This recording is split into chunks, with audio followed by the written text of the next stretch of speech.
বলতে পারবে এমন ধরনের লাইনগুলো কিভাবে ইংলিশে বলা যায়? আমাকে হাসাও, ওদেরকে এই কাজটা করতে বাধ্য করো, ওদেরকে দিয়ে দৌড় করাও, ইত্যাদি ইত্যাদি। এই ধরনের কথাগুলো আমরা যখন ইংলিশে বলি তখন খুব সহজে লাইনগুলো বানানো যায়, একটি নির্দিষ্ট স্ট্রাকচার অ্যাপ্লাই করে লাইনগুলো করা যায়। আজকে আমি সেই বিশেষ স্ট্রাকচার নিয়েই আলোচনা করছি।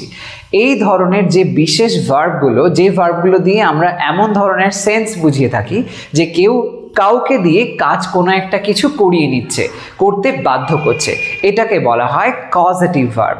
এই কজেটিভ ভার্ব হিসাবে আমরা মেকের ব্যবহার আজকে দেখব। এখানে দেখো আমি 30টা বাক্য এমন আলোচনা করতে চলেছি যেগুলো আমরা দৈনন্দিন জীবনে বলে থাকি। তাই লক্ষ্য করো, লিখেছি 30 ডেইলি ইউজ কজেটিভ সেন্টেন্সেস, যেখানে আমরা দেখব মেক ভার্বের ব্যবহার। এই কজেটিভ বলতে গিয়ে সেই ধরনের সেন্সকেই বোঝায় যে কেউ যখন কাউকে দিয়ে কোনো কাজ করিয়ে নেয় বা করতে বাধ্য করে। তো দেখে নাও এমন কিছু লাইনস যার মধ্যে আমরা এই সেন্সটাকে দেখতে পাই। বিশেষ সেই স্ট্রাকচারটা বুঝে নিয়ে ইংলিশে নিয়ে এসো ফ্লুয়েন্সি। প্রথম লাইনটি লক্ষ্য করো, ওকে পড়তে বাধ্য করো। তুমি ওকে পড়তে বাধ্য করো, সে নিজে পড়ছে না, তাকে তুমি পড়তে বাধ্য করো, তোমার কারণে সে যেন পড়ে, এরকম সেন্সে। যখন এই কাউকে কোনো কাজ করতে বাধ্য করা হয় তখন আমরা মেক ভার্বের ব্যবহার করে লাইনগুলো চট জলদি বানাতে পারি। কিভাবে সেটা দেখো। ওকে পড়তে বাধ্য করো, তো বাধ্য করা সেন্সটা মেক শব্দটা দিয়ে বোঝানো হয়েছে। মেক হিম স্টাডি, কাকে বাধ্য করবে? না হিমকে। যে ব্যক্তিকে দিয়ে কাজটা করানো হয় মেক ভার্বের পরে তার কথা লিখতে হয়। তাকে দিয়ে যে কাজটা করানো হয় সেটা ঠিক তার পরেই লিখতে হয়, যেটা এখানে হলো স্টাডি। স্টাডি করার কাজটা হিমকে দিয়ে করানো হবে। খেয়াল রাখবে এই ধরনের যখন আমরা লাইন লিখি সেখানে মেক ভার্বের যে কোনো ফর্মই হোক না কেন, কিন্তু তারপরে যে কাজটা ওই ব্যক্তিকে দিয়ে করানো হচ্ছে সেটা কিন্তু সবসময় ফার্স্ট ফর্মে লিখতে হবে। যখন আমরা অ্যাক্টিভে সেন্স অনুযায়ী লাইনগুলোকে এরকমভাবে বানাবো তখন এই থিওরিটাকে অবশ্যই মাথায় রাখতে হয়। তো এখানে মেক ভার্বের ব্যবহার হওয়ার পরে যাকে দিয়ে কাজটা করানো হয়েছে তার কথা লেখা আছে এবং তারপরে ভার্বের বেস ফর্ম অর্থাৎ V1 ফর্ম আমরা দেখতে পাচ্ছি। তাহলে বলতে পারি প্রথমে আসে মেক, তারপরে আমরা দেখতে পেলাম আসলো অবজেক্ট, তারপরে আসলো এই যেমন এখানে স্টাডি লেখা আছে যেটা হলো ভার্বের ফার্স্ট ফর্ম, তাহলে সেটা হলো বেস ফর্ম, তো V1 সেটা আসে। এই ফর্মুলাটা আমরা লক্ষ্য করি এবং এখানে যদি আরো কিছু থাকে সেটা V1 এর পরে, মানে এই স্টাডি শব্দটার পরে আরো কিছু থাকলে সেটা থাকতে পারে। ওকে, তো এটা হলো একটা বেসিক রুল, যে রুল ফলো করে আমরা এই ধরনের লাইনগুলো বানাবো। এবার দেখে নাও চট জলদি কিভাবে এই সেম থিওরিতে বাকি লাইন বানানো যায়। ওকে দুবার ভাবতে বাধ্য করো, বাধ্য করো আবারও সেন্সটা আসলো, দুবার ভাবতে বাধ্য করো, তো সেই সেন্সে আমরা লাইনটাকে এরকম ভাবে বলবো, মেক হিম থিঙ্ক টুয়াইস, দুবার ভাবতে বাধ্য করো। মেক হিম, ওকে তুমি ভাবাও, ওকে তুমি ভাবতে বাধ্য করো, তাই ও যে কাজটা করবে সেটা তোমার ইনফ্লুয়েন্সে করবে, সেটা হলো থিঙ্ক করা, এবং দুবার ভাববে টুয়াইস। পরেরটা, ওদের অপেক্ষা করাও, ওরা অপেক্ষা করতে হয়তো চাইছিল না কিন্তু তুমি ওদেরকে দিয়ে অপেক্ষা করাও, এরকম সেন্সে। তখন সেক্ষেত্রে মেক দেম ওয়েট, তারা কি করবে? অপেক্ষা করবে, তো মেক দেম ওয়েট। পরেরটা, বাচ্চাদের ঘুম পাড়াও, বাচ্চারা দুষ্টুমি করছে তাদেরকে তুমি ঘুম পাড়াও, তারা ঘুমাবে না তো তাদের তুমি ঘুমোতে বাধ্য করো, এরকম সেন্সে। তখন বলো মেক দ্য কিডস কি স্লিপ, ঘুমোতে বাধ্য করো, ওদেরকে তুমি ঘুম পাড়াও, এরকম একটা সেন্সে। তো অবশ্যই বারবার লক্ষ্য করে দেখো প্রত্যেক ক্ষেত্রে কিন্তু আমি যে কথাটা প্রথমে লিখে দিয়েছি, মেক ভার্বে ব্যবহার হওয়ার পরে অবজেক্টটা আসলো, যাকে দিয়ে তুমি কাজটা করাচ্ছ, যে কাজটা করাচ্ছ সেই ভার্বটার ফার্স্ট ফর্ম হলো। কিন্তু অবশ্যই এটা খেয়াল রাখবে মেক টেন্স অনুযায়ী চেঞ্জ হতে পারে। এখানে ইম্পারেটিভে লাইনগুলো আছে তাই জন্য এখানে মেক হচ্ছে। যদি অন্য টেন্সে আমরা অ্যাসার্টিভে লাইনগুলোকে লিখি তাহলে সেক্ষেত্রে অ্যাসার্টিভ হোক বা কোয়েশ্চেন হোক বা যাই হোক না কেন সেই ফরম্যাটগুলোর ক্ষেত্রে কিন্তু মেক চেঞ্জ হতে পারে, কোথাও মেকিং হতে পারে, মেক্স হতে পারে, মেড হতে পারে, সেটা যাই হোক না কেন, কিন্তু অবশ্যই এখানে সব সময় কিন্তু এই ফর্মটা বেস ফর্ম হবে অর্থাৎ V1 হবে। পরেরটা দেখো, ওকে দৌড় করাও, ওকে দৌড় করতে বাধ্য করো, এরকম সেন্সে তখন বলতে হবে মেক হিম রান, হিমের জায়গায় হারও হতে পারে। পরেরটা, ওকে নাচাও, সেম থিওরিতে আমরা লাইনটাকে বলতে পারি, এখানে আছে ওকে নাচাও, তাহলে এই অর্থটা আমরা ওকে একরকম নাচতে বাধ্য করছি, সেই সেন্স অনুযায়ী make her dance, make her dance. তারপরেরটা, আমাকে হাসাও, হাসাও বলা হয়েছে, আমি হাসছি তোমার কোনো একটা অ্যাক্টের কারণে, তো তুমি এমন কিছু করো যে আমি হাসতে বাধ্য হই, এরকম সেন্সে। আমাকে দিয়ে হাসাও, তখন বলতে হবে মেক মি লাফ, V1 ব্যবহার হলো, ভার্বের ফার্স্ট ফর্ম বসলো এবং আগে বসলো মেক। এই বাধ্য করা হচ্ছে বা আমাকে হাসানো হচ্ছে একরকম কিছু অ্যাক্টিভিটির মাধ্যমে, এটা বোঝানো হলো।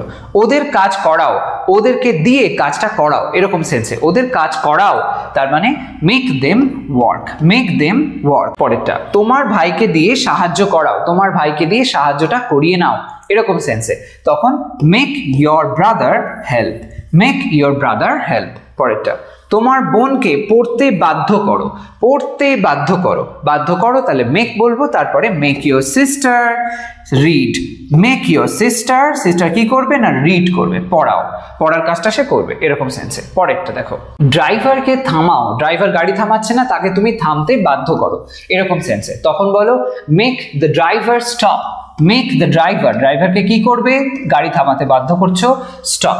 পরেরটা, ওদেরকে দিয়ে টেবিল গোছাও, এখানে দেখো আরো একটা অবজেক্ট আমরা লক্ষ্য করব, ওদেরকে দিয়ে কি করাবে না গোছাবে, কি গোছাবে টেবিল গোছাবে। যখন আরো একটা এরকম এক্সট্রা অবজেক্ট দেখবে এসে গেল, সেটা কিন্তু ওই যাদেরকে দিয়ে কাজটা করাচ্ছ তাদের সেই কাজের একটা অবজেক্ট হচ্ছে, তো সেই সেন্স অনুযায়ী ওটা আমায় একদম শেষেই লিখতে হবে। তো সেরকম অর্থে গেলে মেক ব্যবহার করলাম, তারপরে দেম যাদেরকে দিয়ে কাজটা করাচ্ছি সেটা লিখলাম, কি কাজ করাচ্ছি না টেবিলটা সেট করাচ্ছি, গোছাচ্ছি, মেক দেম সেট কি না টেবিল, দ্য টেবিল, সেটা আরেকটা যে অবজেক্ট সেটা পরে আসলো, এরকম ভাবে। পরেরটা, ওকে দিয়ে আমাকে ফোন করাও, ওকে দিয়ে আমাকে ফোন করাও, তো সেম প্রসেসে লাইনটা আমরা এরকম ভাবে বলবো, মেক হিম, ওকে দিয়ে করাও, কি করাও কল করাও, কাকে করাবে আমাকে করাও, মি হলো। তারপরেরটা, ওকে বসাও, ওকে বসাও, ওকে বসতে বাধ্য করো, তখন বলো make her sit down, make her sit down. ওদের শুনতে বাধ্য করো, একই রকম যেরকম ওকে বসাও হলো সেম সেন্সেই হবে, তো তখন বলতে হবে মেক দেম কি করবে না লিসেন করা, ওদেরকে শুনতে বাধ্য করো, মেক দেম লিসেন। পরেরটা, ওদের শুনতে, পরেরটা, ওকে গাড়ি ধুতে বাধ্য করো, ওকে কি করতে বাধ্য করো গাড়ি ধুতে বাধ্য করো।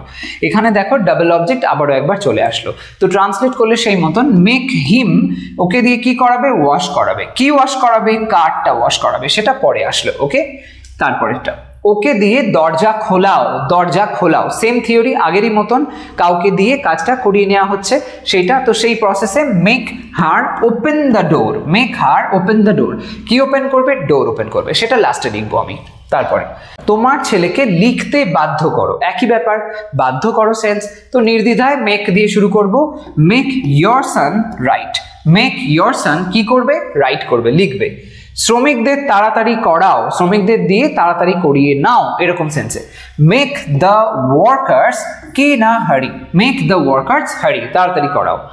ওকে দিয়ে টেবিল পরিষ্কার করাও, ওকে দিয়ে টেবিল পরিষ্কার করিয়ে নাও, বাধ্য করো কাজটা করে দিতে, এরকম সেন্সে তখন বলো মেক হার কি না ক্লিন করাও, ক্লিন, ক্লিন কি the table, make her clean the table. Okay, আবারও একবার দেখো ডাবল অবজেক্ট আমরা দেখতে পাচ্ছি, মেক হার এটা একটা অবজেক্ট আসলো, তারপরে সে কি কাজ করবে সেটা আসলো, তারপরে আবার একটা অবজেক্ট আসে যেটা হলো টেবিল, এরকম ভাবে। চলো এবার নেক্সট ওয়ানটা দেখো, ওকে শপিং করাও, মানে ওকে দিয়ে শপিংটা করিয়ে নাও, এরকম সেন্সে মেক হিম গো, যেতে বাধ্য করো, কোথায় শপিং এ যেতে বাধ্য করো, মানে শপিং করাও, ওকে দিয়ে শপিং করাও, মেক হিম গো শপিং। পুজোর সময়, তো সেই সেন্সে আমি কিছু লাইন এখানে ওই রিলেটেড লিখেছি, লক্ষ্য করো। ওকে নতুন জামা কিনতে বাধ্য করো, জামা কিনতে চাইছে না, ওকে তুমি কিনতে বাধ্য করো, তো এরকম সেন্সে ফোর্স করো, মেক হার বাই, কিনতে কি কিনবে নিউ ক্লোথস। পরেরটা, বাচ্চাদের আলপনা দেওয়াও, বাচ্চাদেরকে দিয়ে কি দেওয়াবে আলপনা দেওয়া, মানে ছবি আঁকার কাজটা। এবার আলপনা শব্দটাকে তোমরা ইংলিশ করে লিখতে পারো, কারণ এটা ইন্ডিয়ান একটা ওয়ার্ড বা বলতে পারো বেঙ্গলি টার্ম যেটা আমরা ইউজ করতে পারি। ওকে, তো সেই সেন্সে মেক দ্য কিডস, বাচ্চাদেরকে দিয়ে করো, কি করবে ড্র করাও, কি ড্র করাবে আলপনা হলো। পরেরটা, ওকে দিয়ে লাইট সাজাও, লাইট সাজাও, তো কি এই সেন্সে আমরা সেম ভাবে বলবো যে মেক হিম, ওকে দিয়ে করাও, কি করাবে ডেকোরেট করাও, কি ডেকোরেট করাবে lights, make him decorate the lights. পরেরটা, ওকে দিয়ে ধুনুচি নাচ করাও, কি করাবে ধুনুচি নাচ করাবে, তাহলে এখানেও কিন্তু ডাবল অবজেক্ট আসছে, সেই সেন্সে আমরা লাইনটাকে এইভাবে বলতে পারি, মেক হিম, ওকে করাও, কি করাবে do, make him do dhunuchi dance, dhunuchi dance, ধুনুচি শব্দটাকে এখানে লিখে দিয়েছি, একটা বেঙ্গলি টার্ম, সেটা তুমি ইউজ করতে পারো ইংলিশে, অসুবিধা নেই, যেরকমটা এখানে আলপনার ক্ষেত্রে করলাম। যাই হোক, make him do dhunuchi dance. পরেরটা, তোমার বন্ধুদের দিয়ে ছবি তোলাও, ওদেরকে দিয়ে কাজটা করিয়ে নাও। তো মেক ইয়োর ফ্রেন্ডস কি করবে? Take photos. পরেরটা, তাকে দিয়ে ফুল তোলাও, ওকে দিয়ে ফুলটা তুলিয়ে নাও। সেরকম সেন্সে মেক হার প্লাক, প্লাক করবে ফুলটা তুলবে, flowers. Make her pluck flowers. পরেরটা, বাচ্চাদের নতুন পোশাক পরতে বাধ্য করো। এরকম সেন্সে লাইনটা তখন বলো মেক দ্য কিডস কি? ওয়্যার, পড়ার কথা বলা হয়েছে তাই wear new dresses. Make the kids wear new dresses. পরেরটা, ওদেরকে দিয়ে মঞ্চ সাজিয়ে নাও, ওদেরকে দিয়ে মঞ্চ সাজিয়ে নাও। তখন বলবো make them decorate the stage. Make them কি করবে? ডেকোরেট করবে। কি ডেকোরেট করবে? না, স্টেজ ডেকোরেট করবে। হলো? পরেরটা, সুনীলকে দিয়ে ভিডিওটা আপলোড করাও, আপলোড করিয়ে নাও। সেই সেন্সে মেক সুনীল কি করবে? সুনীল আপলোড করবে। কি আপলোড করবে? The video. হলো? এরকম ভাবে make Sunil upload the video. তো এরকম ভাবে দৈনন্দিন জীবনের অসংখ্য লাইন যেখানে একজন আরেকজনকে দিয়ে কাজটা করিয়ে নেয়, এরকম লাইন চট জলদি মেক শব্দের ব্যবহার করে অতি সহজে বানাতে পারো। এই বিষয়টা নিয়ে কোনো কনফিউশন থাকলে কমেন্ট সেকশনে অবশ্যই আমাকে জানিও। কোনো নির্দিষ্ট বিষয়ের উপরে ভিডিও প্রয়োজন হলে সেটাও আমাকে জানিও। আর চ্যানেলটাকে অবশ্যই সাবস্ক্রাইব করে রেখো, তাহলে এই ধরনের ইনফরমেটিভ ভিডিওস তোমরা পেতেই থাকবে। আর এই ভিডিওটাকে একটা লাইক করতে ভুলো না, শেয়ার করো সমস্ত ফ্রেন্ডসদের সাথে। আজ তবে আসি, সবাই ভালো থাকো, সুস্থ থাকো। নেক্সট ভিডিওতে আসছি আরও একটা ইন্টারেস্টিং কনসেপ্ট প্রেজেন্ট করার জন্য। Bye bye.